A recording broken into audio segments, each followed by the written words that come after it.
Hello बच्चों, आप सब कैसे हो? आई होप कि आप सब बहुत अच्छे होंगे। आज हम जो चैप्टर पढ़ेंगे वो है untouchability, a social evil. Let's begin. Untouchability, manual scavenging, efforts against untouchability, role of voluntary organizations against untouchability, our contribution to remove untouchability. Untouchability. Untouchability has been practiced in India since ancient times. It refers to the social practice of discrimination and separation enforced by upper caste Hindus against lower caste individuals, particularly those belonging to scheduled castes. This discrimination manifests itself in several ways, including untouchability यानी अस्पृश्यता। भारत में ये बहुत सदियों से चली आ रही है, जिसमें जो अपर कास्ट के जो हिंदूज़ होंगे वो लोअर कास्ट पर अत्याचार करते थे या फिर उनको अलग मानते थे। इसमें हम देखते हैं exclusion from temples. Scheduled castes are often denied entry into temples and are prohibited from participating in rituals। जो शेड्यूल कास्ट के जो लोग होते थे उनको टेम्पल्स में, मंदिरों में कोई उनकी एंट्री नहीं थी और उनको किसी भी तरीके के रिचुअल्स में शामिल होने से मना किया जाता था। Restricted access to water sources. Members of scheduled castes are frequently barred from bathing in common ponds or drawing water from community wells। इन्हें पानी निकालने की इजाज़त नहीं थी जो भी कॉमन पॉन्ड होते थे, और इनको नहाने की भी कोई आज्ञा नहीं थी। Denial of education. Scheduled caste children face discrimination in education, being denied access to schools and educational resources. Scheduled caste के जो बच्चे थे इनको एजुकेशन भी मना थी। Social segregation. Scheduled caste individuals are not allowed to walk through residential areas or main village streets dominated by higher castes। जो schedule cast जो थे उनको रेजिडेंशियल एरिया में रहने की और वहाँ जाने की इजाज़त नहीं थी। Employment discrimination. There is a significant bias against scheduled castes in employment opportunities, resulting in unequal access to jobs। यानी जो शेड्यूल कास्ट के जो लोग थे उनको एम्प्लॉयमेंट अपॉर्चुनिटीज़ भी प्राप्त नहीं थी, जिससे जो एक इनइक्वालिटी थी समाज में। Separate utensils for food. When providing food or tea, scheduled castes are often offered several utensils, furthering perpetuating social stigma। Schedule caste के लोगों के लिए खाने के लिए अलग बर्तन होता था। Menial labor. Scheduled castes are frequently forced into menial jobs and occupations deemed unclean by upper castes, और इनको बहुत ही तुच्छ तरीके का काम सौंपा जाता था। Restrictions on social interactions. Interdining and intermarriages between scheduled castes and upper castes are strictly prohibited। यानी इंटरडाइनिंग नहीं होता था, अंतरजातीय विवाह भी नहीं होते थे, इंटरमैरिजेस भी नहीं होते थे शेड्यूल कास्ट और अपर कास्ट के बीच। After independence, however, social injustice and untouchability have undergone a lot of change. Untouchability has been abolished by law and declared a punishable crime. Caste rigidities have also been greatly reduced nowadays. Studying, traveling, working, dining and even intermarriages have become common to all castes। हालांकि आज़ादी के बाद जो untouchability है उसको abolish कर दिया गया, ख़त्म कर दिया गया, और जो कास्ट रिजिडिटी थी उसको भी काफ़ी हद तक कम किया गया है। आजकल जो पढ़ाई है या ट्रैवलिंग है या फिर डाइनिंग है या वर्किंग है, इवन इंटरकास्ट मैरिजेस भी आज देखने को मिल जाते हैं। The work of social reformers like Jyotiba Phule, Mahatma Gandhi, Dr. Bhimrao Ambedkar, etc., coupled with constitutional provisions, have contributed a lot in upliftment of the depressed communities. Persons belonging to these classes are now leading many administrative departments. They enjoy equal rights and facilities। हालांकि ज्योतिबा फुले, महात्मा गांधी और बाबा राव अंबेडकर, भीमराव अंबेडकर के प्रयासों के द्वारा और उसमें constitution provisions के द्वारा इन सब को हटा दिया गया है और आज सभी के पास इक्वल राइट्स और फैसिलिटीज़ हैं। Manual scavenging. The practice of carrying human excreta in baskets on their heads by sweepers is known as manual scavenging। This degrading practice persisted for centuries in India until the introduction of flush toilets and modern sanitation systems।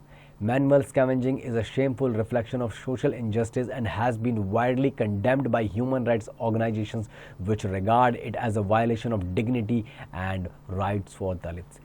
Manual scavenging में जिसमें human excreta यानी जो human waste होता था उसको sir पे बाल्टी में ढो के एक स्थान से दूसरे स्थान पर ले जाया जाता था। ये प्रैक्टिस हालांकि अब पूरी तरीके से ख़त्म कर दी गई है, लेकिन ये एक बहुत सालों तक भारत में ये प्रथा चलती रही। Reformers and activists have consistently spoken out against this practice, asserting that manual scavenging is one of the worst forms of human rights violation against Dalits, forcing them to live in inhuman conditions. Efforts to eradicate manual scavenging are crucial in the ongoing struggle for equality and dignity or marginalized communities in India. जो दलितों पर इस तरीके के जो अत्याचार होते थे, यानी जो मैनुअल स्कैवेंजिंग मैला ढोने की जो प्रथा थी वो ख़त्म होने के साथ यहाँ पर एक इक्वलिटी का भाव भी आया है जो बहुत सालों से नहीं था। Laws concerned with manual scavenging. The government passed a law against manual scavenging. The Employment of Manual Scavengers of Dry Latrines Prohibition Act 1993 punishes the employment of scavengers or the construction of dry latrines with imprisonment for up to 1 year or a fine of rupees 2,000. Offenders are also liable to prosecution under the Scheduled Castes and Scheduled Tribes Prevention of Atrocities Act 1989. The employment of manual scavengers, however, still continues. A report 1999 admits that the progress in this matter is not satisfactory. A major reason for this is the inadequate attention paid by the state governments and concerned agencies. हालांकि जो इसमें manual scavenging में जो law है उसमें जो ऐसा काम करते हुए या कराते हुए पाया जाता है तो ऐसा काम कराने वाले को 1 साल की सज़ा या 2,000 रुपये का फ़ाइन भी है। लेकिन 1999 में एक रिपोर्ट ने ये बताया कि अभी इस दिशा में उस हिसाब से उतने काम नहीं हुए हैं जितना होने चाहिए थे। The human rights activities suggest that the government of India should press all the states to strictly implement the law concerned with manual scavengers and prosecute the erring officials. The government should ensure that all manual scavengers are rehabilitated. यानी जो human right activities हैं उन्होंने भारत के जो सरकार उनको suggest किया है कि जितने भी स्टेट्स हैं उनमें इस कानून को स्ट्रिक्टली इम्प्लीमेंट किया जाए ताकि इस प्रथा को, इस कुप्रथा को हटाया जा सके। महात्मा Gandhi's role in removing untouchability. Mahatma Gandhi launched a crusade against it and declared it immoral. He raised a strong voice against the injustice done to the untouchables. He used to stay in Balmiki colony at Delhi. There was no caste discrimination in his ashram. He founded the All India Harijan Sangh for the upliftment of the Harijans. He opened the doors of the national movement for all. Mahatma Gandhi का जो untouchability को remove करने में एक बहुत बड़ा योगदान रहा है। वो अनटचेबिलिटी को इमोरल मानते थे, अनैतिक मानते थे और दिल्ली में वाल्मीकि कॉलोनी में भी रहते थे ताकि वो दिखा सकें कि वो सभी लोगों को एक जैसा मानते हैं।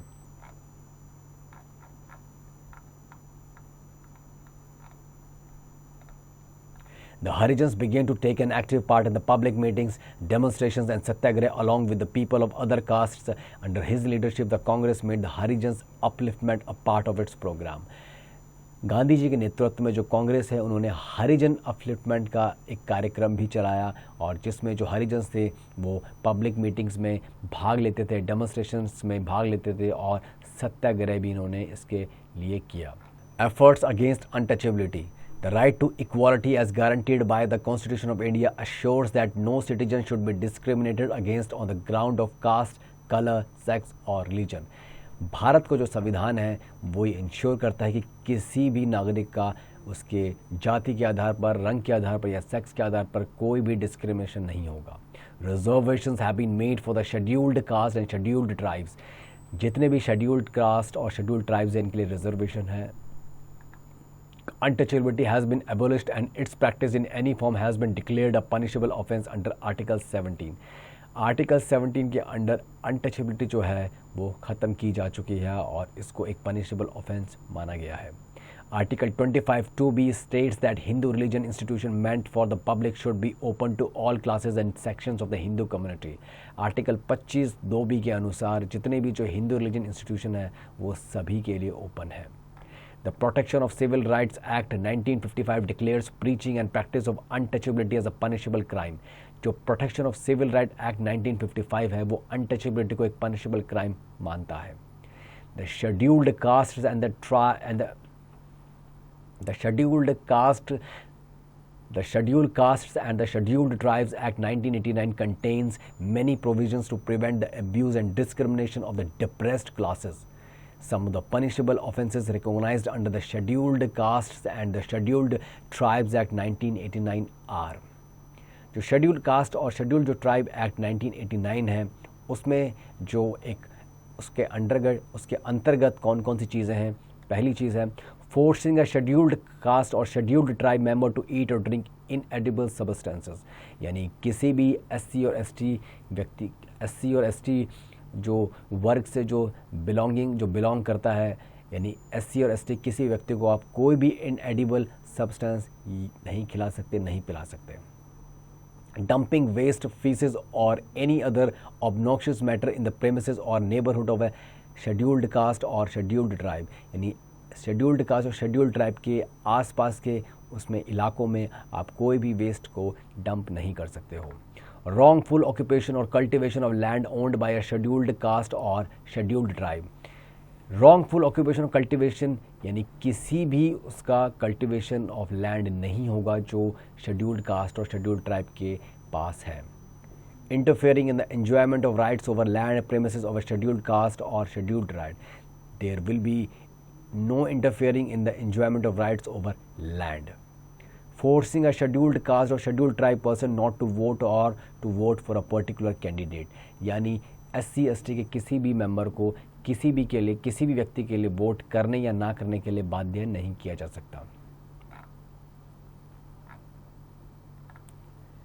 डेलिबरेटली इंसल्टिंग ए शेड्यूल्ड कास्ट और scheduled tribe person in public, scheduled caste और शेड्यूल्ड ट्राइब के किसी व्यक्ति को पब्लिक में उनका अपमान नहीं किया जा सकता। Assault or use of the force to outrage the modesty of a woman belonging to a scheduled caste or scheduled tribe, यानी उनका किसी भी तरीके से असॉल्ट नहीं हो सकता। Laws against untouchability aim to protect the rights of those discriminated based on caste. Public awareness measures including discussions, Harijans Week and community events promote societal change. Activities like cleaning Harijan colonies and community dinners encourage integration. The government also allocates funds in 5-year plans for the upliftment of Harijans. Bharat की जो सरकार है वो भी पंचवर्षीय योजना के तहत इनके अपलिफ्टमेंट के लिए काफ़ी काम करती है। इसमें हरिजन वीक मनाया जाता है, हम देखते हैं, या फिर कुछ डिस्कशन किया जाता है, कम्युनिटी इवेंट्स भी आयोजित किए जाते हैं। Role of voluntary organizations against untouchability. The evil still persists and more efforts are required to eradicate this evil. Their economic conditions should be improved. They should be given loans at cheap rates to enable them to set up their own cottage and small scale industries. People should be educated more through films, television programs, dramas, speeches, etc. New colonies should be set up where people belonging to all castes should live together and lead a community life. National Cadet Corps, NCC camps as well as scouting camps should be organized where children belonging to different castes should get a chance for living together. Voluntary organisations कौन कौन से हो सकते हैं untouchability को ख़त्म करने के लिए? ये एक ईविल है जिसे इरेडिकेट किया जाना, जड़ से ख़त्म किया जाना बहुत ही ज़्यादा ज़रूरी है। हम बहुत सी एक कॉलोनी सेटअप कर सकते हैं जहाँ पर अलग अलग कास्ट के लोग एक साथ रह रहे हों, या फिर स्कूल में कुछ ऐसे प्रोग्राम्स होने चाहिए जहाँ पर अलग अलग कास्ट के जो बच्चे हैं वो पार्टिसिपेट कर सकें। Such an education should be imparted to children, the future citizens of India, that they may live freely from the taboo of untouchability. Intercaste marriages should be encouraged as this evil is deep in the villages, so all such villages should be avoided which had cast this evil of untouchability. यानी intercaste marriages को बढ़ावा दिया जाना चाहिए और इस तरीके की एजुकेशन दी जानी चाहिए जहाँ पर सभी बराबर हों, क्योंकि जितने भी बच्चे हैं वो फ्यूचर सिटीजन हैं भारत के। Our contribution to remove untouchability.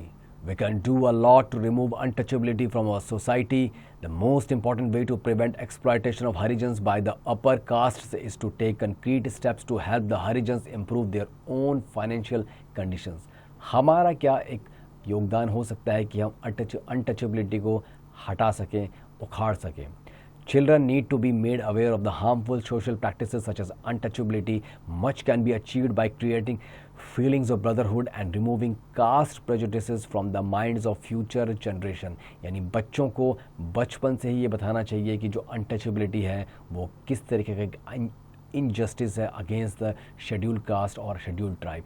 साथ ही साथ भाईचारे की भावना को बढ़ावा देना चाहिए ताकि जो फ्यूचर जनरेशन है उसके दिमाग से ये सारी चीज़ें हट सकें जहाँ पर अनटचेबिलिटी को सही माना जाता है। Awareness can be created amongst the rest of the people with the use of films and theatre, songs, bhajans, talks and discussions. The evil effects of this practice can be highlighted through these mediums. फिल्मों के ज़रिए, theatre के ज़रिए, भजनों के ज़रिए, गानों के ज़रिए अनटचेबिलिटी को हटाने का प्रयास करना चाहिए। Assistance can also be given so that they can set up their own small scale or cottage industries. Assistance यानी सहायता भी दी जानी चाहिए ताकि ये जो शेड्यूल्ड कास्ट और शेड्यूल्ड ट्राइब के जो लोग हैं वो एक स्मॉल स्केल या कॉटेज इंडस्ट्री को सेटअप कर सकें। Educating them and providing vocational training and jobs can achieve this educating them and providing vocational training and jobs can achieve this purpose. Educating them and providing vocational training and jobs can achieve this purpose यानी उनको educate किया जाना चाहिए और उनको vocational training दी जानी चाहिए ताकि अनटचेबिलिटी को हटाया जा सके। The government has also set aside large sums of money in the 5-year plans for the upliftment of the Harijans. Certain states have even given awards to the villages that have worked successfully for the eradication of this social evil. In spite of all these attempts, untouchability has not been successfully uprooted. Bharat ने भी यानी भारत की सरकार ने भी 5-year plans में यानी पंचवर्षीय योजना में भी बहुत सारा मनी जो है सम ऑफ मनी को अलोकेट किया है ताकि अनटचेबिलिटी को हटा सके। इन सब के प्रयासों के बावजूद भी अभी भी ये पूरी तरीके से नहीं उखाड़ा जा सका है। Let's dive in what steps can be taken to help improve the financial conditions of Harijans and prevent their exploitation by upper caste communities. कौन कौन से स्टेप्स लिए जा सकते हैं ताकि जो हरिजन्स की जो फाइनेंशियल कंडीशन है उसको इम्प्रूव किया जा सके और इनके शोषण को रोका जा सके। How can awareness about the harmful effects of untouchability be spread among the general public and why is educating future generations crucial in this effort?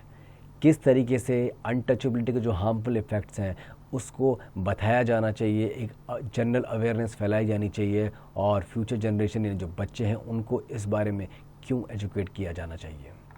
Let's remember the root of untouchability lies in the caste system prevailing in the society. जो untouchability के जो root हैं यानी जो इसके जो root cause हैं वो हमारे कास्ट सिस्टम में प्रिवेल करता है। The employment of manual scavengers and construction of dry latrines Prohibition Act 1993 forbids the employment of manual scavengers and the construction of dry toilets. यानी जो एक 1993 का जो एक्ट है वो एक एम्प्लॉयमेंट ऑफ मैनुअल स्कैवेंजर्स को जो 1993 का जो एक्ट है वो एम्प्लॉयमेंट ऑफ मैनुअल स्कैवेंजर्स और कंस्ट्रक्शन ऑफ ड्राई टॉयलेट्स को मना करता है, इसका विरोध करता है, इसके खिलाफ इसमें प्रावधान है। The practice of untouchability has been made a punishable offence under article 17 of the Indian constitution and the protection of civil rights act 1955। Article 17 और जो protection of civil right act 1955 है उसमें जो अनटचेबिलिटी है उसको एक पनिशेबल ऑफेंस माना गया है। बच्चों, आई होप आपको ये चैप्टर समझ में आया होगा।